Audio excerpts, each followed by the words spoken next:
How's it going? Today it is Saturday, which means it is park run day, and we are heading off to Blaise Castle Parkrun.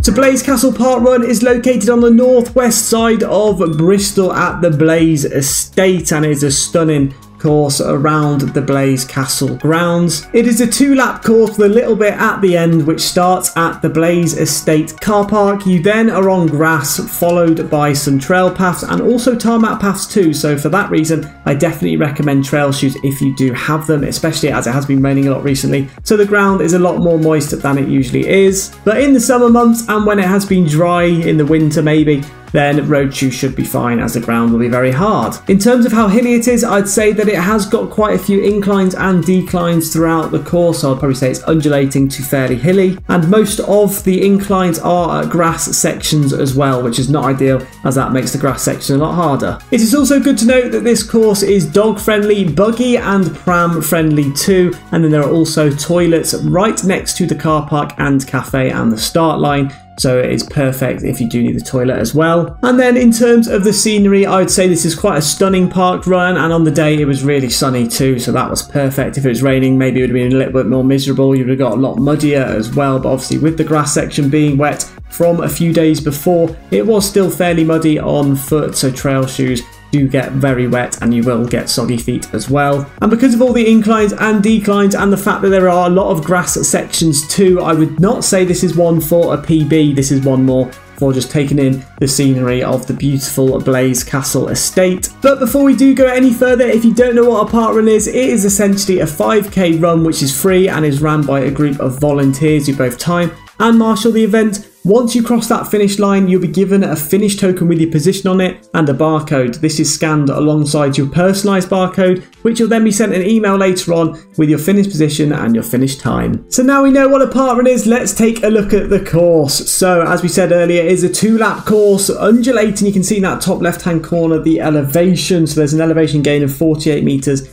and a max elevation of 71 metres. Once you've completed that second lap, you are going to do a loop on the far southwestern side, and then you make your way towards the finish line, all on grass that section as well. So now you've had a look at the summary of the course, let's have a look at it in a bit more detail. So you're going to start off here right next to the Blaise Estate parking, head your way downhill towards the southwestern side of the estate, turn left at the end where the Blaise plant nursery is, head your way then uphill in between some trees. This is all in on grass surface as well. You then turn left at the end of the row of trees and head your way back toward the Blaise Castle. So this is all going to be uphill again before you then do a U-turn into the forestry area, and then you do a second U-turn following a steep hill up to the top before you then head your way downhill on a trail path all the way towards the Blaise Museum. So you pass the giant's footprint here, then you end up hitting this tarmac path before you then turn a sharp left, head your way up to the Blaise Museum, turn left again here,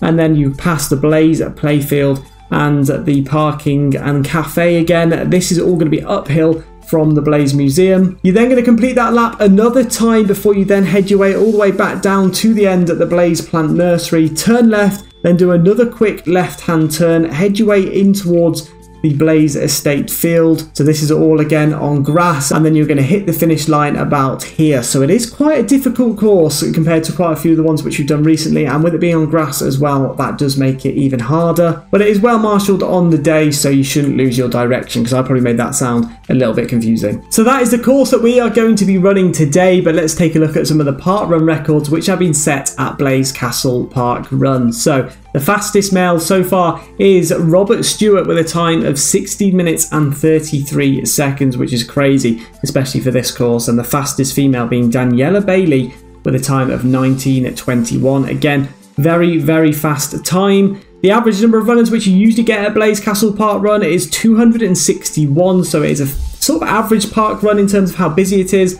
And then the average time is 30 minutes and 45 seconds, so a little bit quicker than the one we did last week. So there are some incredible records which have been set by some previous runners at Blaise Castle Parkrun, but now let's take a look at some of my GoPro stats. So the number of parkruns which we have done before today's is 55, with the number of locations being 40. My best finish possession, which was at Zielony Jar in Poland, was 4th. And then my fastest times range from Summerdale Pavilion all the way down to Riverfront, from 22:32 all the way down to 23:10. So they are my fastest 5 times. I can't see today's getting on this leaderboard, as it is a really challenging park run. And so we made our way towards the start line of Blaise Castle Parkrun, and as you can see, the grass floor is there instantly. We were fairly close to the front as well, so that is definitely quite helpful for us. You can see not too many people ahead of us, but there were a lot of people on the day, over 200, and this is why I recommend trail shoes with this flooring. You will see that it does get quite muddy in some of the sections, especially when it's wet. However, if it is dry, road shoes probably will be okay, due to the fact that the ground will be very hard. Then the run director there turns up on that right hand side, setting us off. So 3, 2, 1, we are off, and the timer has started. You can see quite a few people now on that left hand side overtaking us. There is someone with a buggy, and now I never understand how the buggies can push it through the grass. They honestly must be elite athletes. I don't know how they do it. Fair play to them. But we've got some Moments t-shirts there in front of us, and pretty little butterfly on it as well by the looks of it. But we've had a quick start, which we're pretty happy about, because sometimes we don't have a quick start, whereas because this one is so spaced out, and even though it is busy, it does mean that you can run at your own pace pretty quickly. And then by the time you get to that first turn where it begins to bottleneck, then you're in a good position.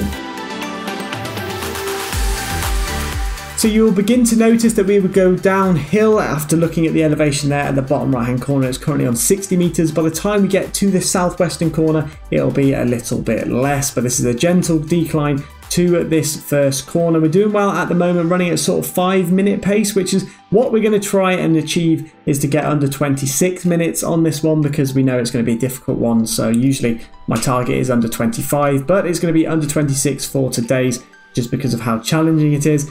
We are doing well at the moment though, running at a pace of 5:20, 300 meters done so far. Another volunteer there on that left hand side. But if you do want any more information on the elevation, my split paces and things like that, I will leave a link to my Strava in the description below, so you can go and check that out.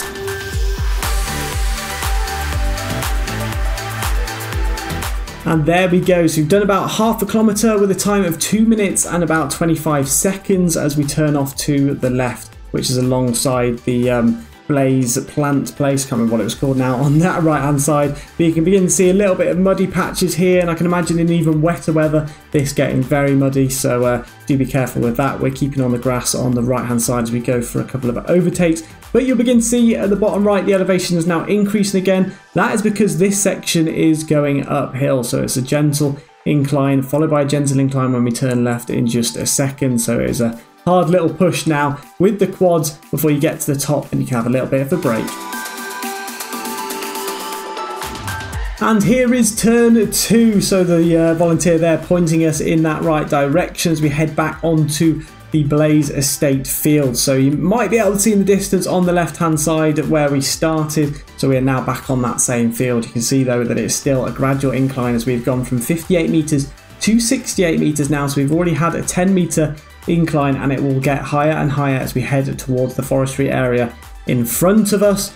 But we're doing quite well at the moment, 0.8 kilometers in a time of about 4 minutes, so we just need to pick it up slightly if we want to make sure that we get underneath that 26-minute time.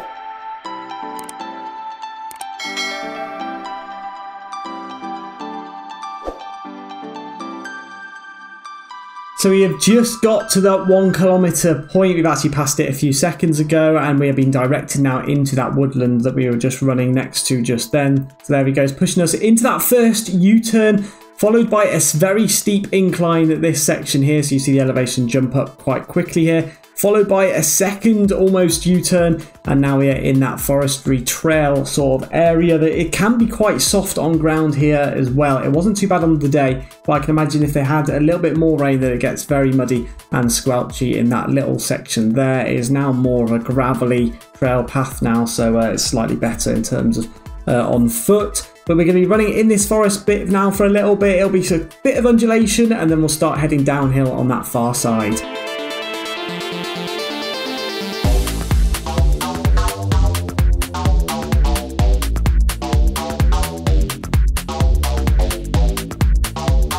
.5 kilometers in, and that is when the downhill section begins. So that was a bit of undulation followed by a last little incline, but now we are heading back down. I didn't realise there was a squirrel there. You see that squirrel run across the screen at the bottom just then. We were heading downhill towards the museum now. This is all still going to be on trail pass, but we have begun to pick up the pace a little bit. I did actually start to feel it on my knee a little bit as well, so I did try and not run too quickly down these downhills because you don't want to trip over and you don't want to injure yourself. You'll see a few people there on that left hand side as well, which are utilising that gentle path, but we've decided to opt for the trail route still, which is not in the grass. And then in a moment we're going to turn off to the left towards the museum, which you can see now in that top left hand corner. But if you are enjoying these reviews, do make sure to smash that like button and subscribe if you are new. We get a parkrun out every week, whether it be a new one or we're just trying to beat a time at the old one. We're currently, I think we're on 45 parkrun videos which I've got out, a few of them volunteering as well, so do make sure to check those out. And there we go, onto the tarmac paths. Very steep incline, so you can see it's at 48 meters right now as we head up towards the museum, and you'll see that gradient in that bottom, the elevation, sorry, in that bottom right hand corner increase a lot as we go up here.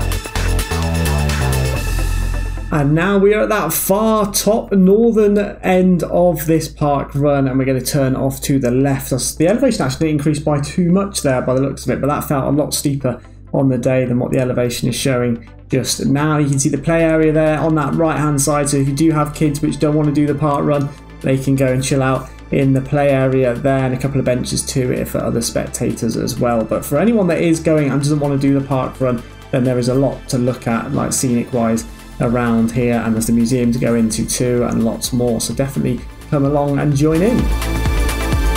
And then that is the final tarmac bit before we now head back onto the grass, and you should recognise this as we head our way towards the start line. A gentle incline on grass is never fun. It's always a challenging course, especially with the grass being wet as well, so you can feel yourself squelching as you go up towards the centre. It's quite long grass on the day as well, so your socks do get a little bit wet, but it's all the fun of park run, so this is definitely more for a scenic one than it is for a PB.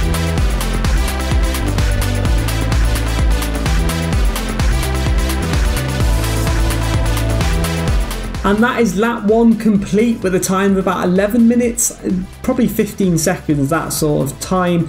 As you can see, we're now back at that top end, we're back up to that 60 meters elevation. So we went all the way from 48 at that southeastern side up to 60 meters in the northern side. So there's definitely a lot of inclines and declines in this course.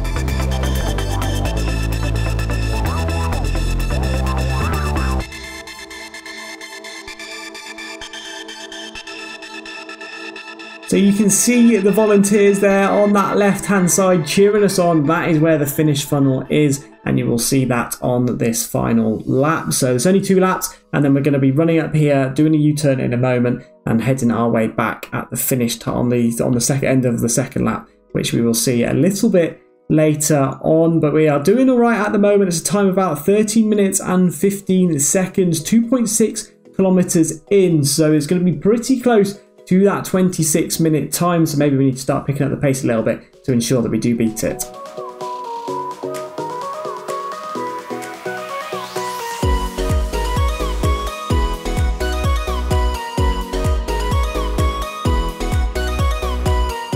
Three kilometers done with a time of about 14 minutes and 58 seconds, and we are heading in towards the estate again on that grass section, the gentle incline towards the woodland area. If you want to know where the castle is, it's actually sort of just behind that woodland there, so it's a little bit further in, and you may have seen it in the drone footage at the start. There's probably a path which goes all the way up to Blaise Castle, so if you do want to go and see it after the park run, I'm sure you can do. Well, actually, you need to go and have a quick coffee at the cafe and cake first before you do head up there. They also do some really good bacon buns as well, so I definitely recommend trying them out. But you can see the weather was stunning on the day. Blue skies, maybe a bit of cloud cover, so not quite blue skies really, but it was really nice and warm. It started off, felt really cold in the morning, especially when I set off to get to the park run. It felt really cold, but as soon as we started running, it then heated up a lot, and yeah, I was actually probably sweating quite a bit as well.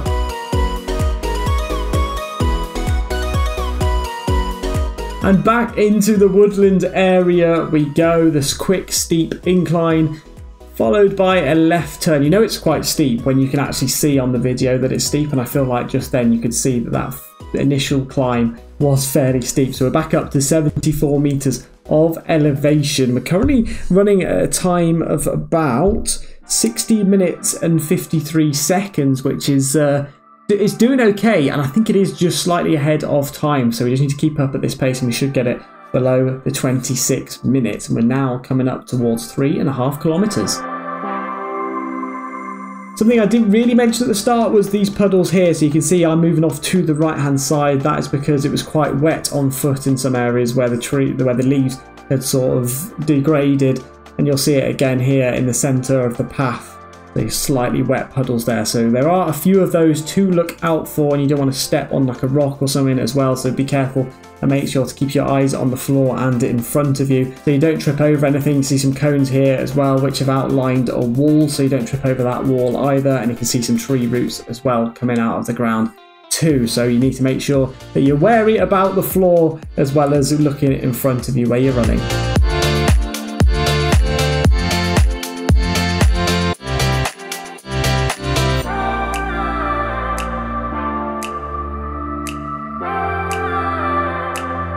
And now we are back to the museum, turning off to the left and heading our way up the steep hill. We're about 4 kilometers in as well. Like I usually say every week, the Strava is usually slightly off, so we do about 5.2 kilometers of Strava. So we've got that extra 200 meters as well. So we've got 1.2k-ish left to go. We're heading up towards the museum, about to turn off to the left, and we're currently at a time of just around 20 minutes. So now it is on. We need to start picking up that pace to make sure we get under that 26-minute time, but I'm going to be pretty happy if I just get slightly over 26 minutes. I'll be happy anyway, but if we do manage to get below 26, that'll be a great bonus for myself.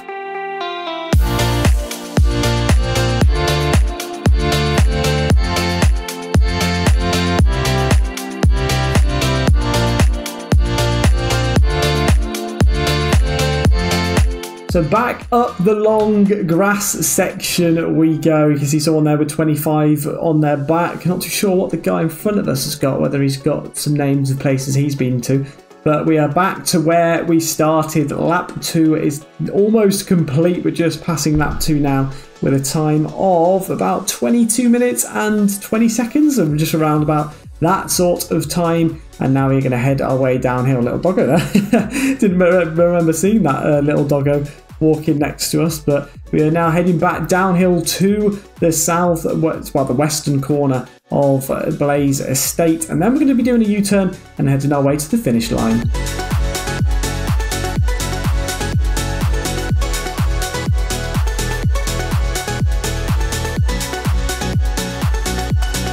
So with about 400 meters to go at an Olympic track, you can see people finishing there on that left hand side as they make their way towards that finish funnel. We're doing quite well. Someone there running past us on that right hand side with their pram. Now I keep saying it, but I'm so impressed with people pushing their pram around this course, especially the grass. Like, I don't know how the wheels just can move that quick enough. They can push it quick enough that it rolls on the grass, because it was quite long grass on the day. Trying to catch up to the guy with the pram just there as well. We don't want to quite lose to them. It's looking good for beating that sub 26. I think we would have to slow down quite dramatically now, as we do like to do that sprint finish at the end to make sure that we do go as quickly as possible. But here we go. This is where we're going to turn off to the left hand side, which you'll see just now. Then we're going to head uphill, as you can see, but instead of going off to that right hand side like we did for the other 2 laps, we are now heading off to the left hand side. The tail walk you can actually see in the distance just under those trees on the right, and then left for the final time, and now it is a sprint finish to the finish line. And there we go, the final push. We've just got past the guy with the pushchair, but he's definitely got it hard for him compared to me. That sprint finish won't be quite as quick as mine. We're trying to catch up to the lady with the 25 on her back. We might actually be able to take over, overtake her right at the end. There we go. It's a really good sprint finish, running at a 3:40 pace then.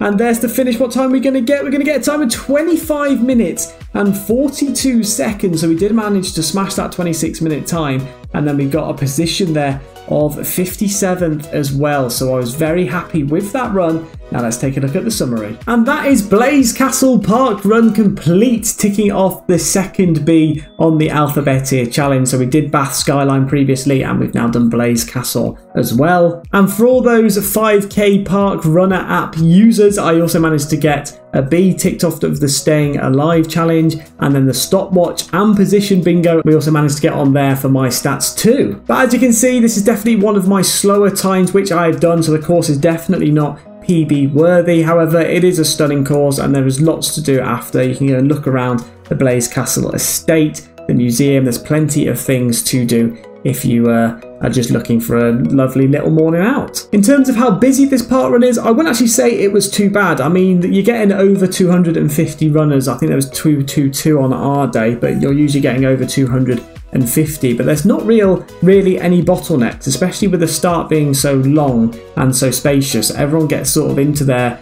right pace and position before you actually head into the rest of the course. So I definitely say that the fact that it is fairly busy definitely does not hinder your time at all. But the atmosphere, as you saw, was great. Sunny day as well, putting smiles on everyone's faces. All of the volunteers were great, and without them, the parkruns couldn't go ahead. So let's give a quick big thank you to all of the volunteers. And I definitely recommend giving volunteering a go at some point. It is really good fun, and I've done quite a few different roles now, including timekeeping, report writing, photographer, marshalling. So there's quite a lot of different things which I have done at Parkrun. But as we usually do, we take a look through a couple of the pinch points for this course. So pinch point number one is going to be the grass. So the grass definitely slows you down, especially on the day with it being wet grass. The terrain is not ideal, so grass is definitely one of the pinch points. Number two is the fact that it is fairly hilly, so there's quite a few little hills as you go around, and then some quick inclines, declines. That definitely slows you down. Number three is going to be the U-turns. So as we saw, there was a couple of U-turns, especially as we go into the forest where the Blaise Castle is. So you have to do that first U-turn, followed by a steep incline, followed by a second U-turn. So that is obviously going to slow you down. And then finally, being careful on foot. So again, I suppose that goes with the terrain, especially in the trail area. So I'm going to put this one down as trail, because there is all the wooden roots, all the puddles, all the wall that you have to look out for as well, which slows you down just that little bit more before you head your way towards the Blaise Museum. But apart from that, that is all of the pinch points that I can think of. Those four are definitely the things that slow you down on this course, stopping you from getting a PB. And then, as usual, I go through a few tips and tricks on how to get to this park run. Starting off with public transport, and we'll start off with trains. There are two train stations which are closest to this park run, but they're not really that close, and there's no public transport from these train stations. The two stations are Shirehampton or Sea Mill, so these are the two locations of the stations. Both of these is a 7-minute drive from there, or it is about an hour walk, so you may want to just get an Uber or a taxi from the station to the start. In terms of bus stops, the closest bus stop to this park run is the Blaise Castle bus stop, weirdly enough. So that is a 5-minute walk from this bus stop to the start. You'll have to check timetables and things like that to see if any of the buses can get you there on time. And then finally, the really easy to get to car park, which is the Blaise Estate car park. So that is £1 for 1 hour or £2 for 2 hours. And then I think there might be a 20p booking charge as well if you do use the app. But there are plenty of spots here, as you can see by the drone footage.